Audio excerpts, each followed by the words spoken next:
Hi అండి. ఈరోజు మైసూర్ బజ్జీ గురించి చెప్పడానికి వచ్చానండి. చాలా బాగుంటుందండి. చిన్న పిల్లలు, పెద్దవాళ్ళు అందరూ కూడా చాలా ఇష్టంగా తింటారు కదండి మైసూర్ బజ్జీ అంటే. చాలా బాగుంటుందండి. నూనె కూడా లేకుండా చేస్తున్నాను చూడండి. చిన్న టిప్ తోటి మైదా పిండి తీసుకున్నానండి. దాంట్లోకి టేస్ట్ కోసం ఒక గరిటె శనగపిండి తీసుకున్నానండి. అలాగే ఒక గరిటె వరిపిండి తీసుకున్నానండి. తర్వాత రుచికి సరిపడగా సాల్ట్ వేసుకున్నానండి. వేసుకుని మొత్తం మూడు బాగా కలిసిపోయేలాగా కలుపుకోవాలండి. బాగా కలుపుకున్న తర్వాత మొత్తం అంతా బాగా కలిసిపోవాలండి. ఉప్పు, శనగపిండి, మైదాపిండి, వరిపిండి మొత్తం అన్నీ బాగా కలుపుకోవాలండి. బాగా కలుపుకున్న తర్వాత అందులో పెరుగు వేసానండి. ఒక కప్పు పెరుగండి. ఒక కప్పు పెరుగు వేసి అది కలిసిన తర్వాత వాటర్ బదులు పాలు వేసానండి. అదే అండి నేను చెప్పే చిట్కా. పాలు వేస్తే అండి నూనె అస్సలు లాగవండి. మైసూర్ బజ్జీ అంటే అందరికి ఇష్టం కదండి. కానీ ఆయిల్ ఫుడ్ అనేసి వాడి చేస్తారు కొంతమంది పెద్దోళ్ళు. కానీ ఇది ఇలా చేస్తే అండి పెద్దోళ్ళు, చిన్నపిల్లలు అందరూ బాగా తింటారండి. అస్సలు నూనెలాగా పెరిగేసానండి. పెరుగు కలిపిన తర్వాత పాలు వేస్తాను. మనకు వాటర్ బదులండి పాలు వేసుకోవచ్చు. ఇంకా పెరుగు కొంచెం పెరిగేసి కొంచెం వాటర్ వేస్తాం కదా, అలా వాటర్ మానేసి పాలు వేసుకోవచ్చు. పాలు అయితే కాగిని ఎక్కర్లేదండి. మనం మామూలు పాలే, చల్లగా ఉన్న పాలే వేసుకోవచ్చు. రూమ్ టెంపరేచర్ పాలు కలిపేసుకునండి. బాగా కలుపుకోవాలి. కలుపుకునేటప్పుడు చాలా జాగ్రత్తగా ఉండాలండి. ఇందులో మైసూర్ బజ్జీలు అంతా విశేషం ఏంటంటే పిండి కలపడమే ఫస్ట్ అండి. బాస్లో పిండి కలపడం బాగా కుదిరిందంటే బజ్జీలు పర్ఫెక్ట్గా వచ్చేస్తాయి. బాగా కలిసేలాగా కలుపుకోవాలండి. పిండి ఎక్కడ ఉండలు లేకుండా మొత్తం అంతా సాఫ్ట్గా అయ్యేలా కలుపుకోవాలి. సోడా వేసానండి, కొద్దిగా సోడా వేసాను.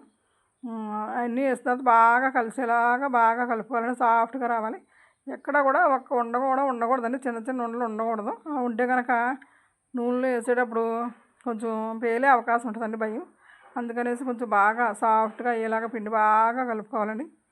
బాగా కలుపుకొని ఉండలు లేవనుకున్న తర్వాత కొంచెం జీలకర్ర వేసానండి ఫ్లేవర్ కోసం.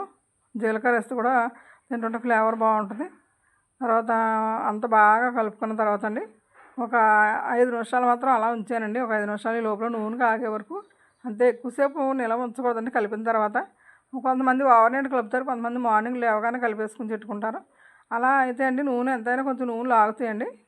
నూనె ఫుడ్ తింటే అంతగా పడతలేదు కదండి. ఇప్పుడు ఆరోగ్యానికి మంచిది కాదు కదండి. అందుకని అప్పటికప్పుడే కలిపేసి అప్పటికప్పుడే వేసుకోవాలండి. ఒక 5 నిమిషాల కంటే ఎక్కువ ఉంచకూడదండి. కలిపిన తర్వాత ఒక 5 నిమిషాలు మాత్రమే ఉంచేసి ఈ లోపల నూనె కాగే వరకునండి.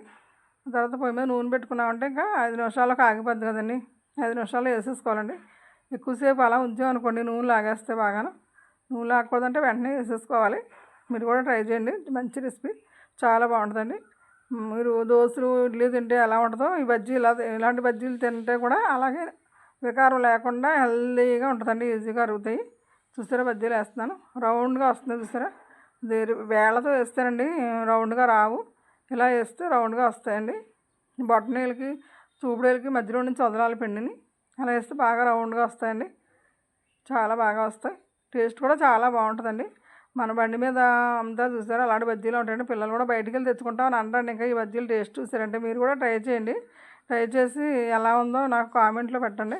మీకు ఈ రెసిపీ బాగా నచ్చితే వావ్ అని కామెంట్ చేయండి. మీకు చిట్కా చెప్పాను కదండి, మీకు వావ్ అనిపించేలాగా చిట్కా చెప్పాను.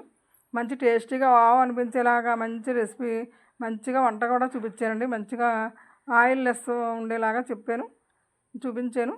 చూసి ఇలా చేసుకోండి మీరు కూడా. చేసుకున్న తర్వాత చట్నీ చేసుకోవాలండి. బజ్జీ వేసుకున్న తర్వాత చట్నీ చేసుకోవాలి. చట్నీ అయితే పల్లీల చట్నీ చేసేయండి. మా వాళ్ళు అందరూ కూడా పల్లీల చట్నీ బాగా తింటారు.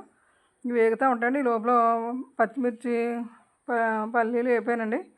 వేపితే పుట్నాల పప్పు ఆల్రెడీ ఇంకా వేపక్కర్లేదు కదండి. కొద్దిగా పుట్నాల పప్పు వేసుకుని పల్లీలు, పచ్చిమిర్చి, దానికి కొంచెం జీలకర్ర, కొద్దిగా చింతపండు, కొద్దిగా బెల్లం, రుచి సరిపడగా సాల్ట్ వేసుకునండి చట్నీ మిక్సీ పెట్టేసుకున్నాను అండి. అది కూడా రెడీ అయిపోయింది. మిక్సీ పెట్టేశానండి. చూసారా బజ్జీలు ఎంత బాగున్నాయో, రౌండ్గా మంచి కలర్ వచ్చింది చూసారా. ఇలాగ ఈ కలర్లో వేపుకుంటే అండి చాలా బాగుంటాయి. బాగా వేగితేనే క్రిస్పీగా ఉంటాయండి. అందరికీ ఇష్టంగా, ఎవరికైనా క్రిస్పీగా ఉంటే ఇష్టం కదా. పైన క్రిస్పీగా ఉంటాయి, లోపల మెత్తగా ఉంటాయి. రెండు రకాలు కూడా ఉంటాయండి. చాలా బాగుంటాయండి. చూసారా ఎంత బాగున్నాయో. ఇంట్లో అందరూ కూడా చాలా ఇష్టంగా తింటారండి. మీరు కూడా ట్రై చేయండి. చేసుకున్న తర్వాత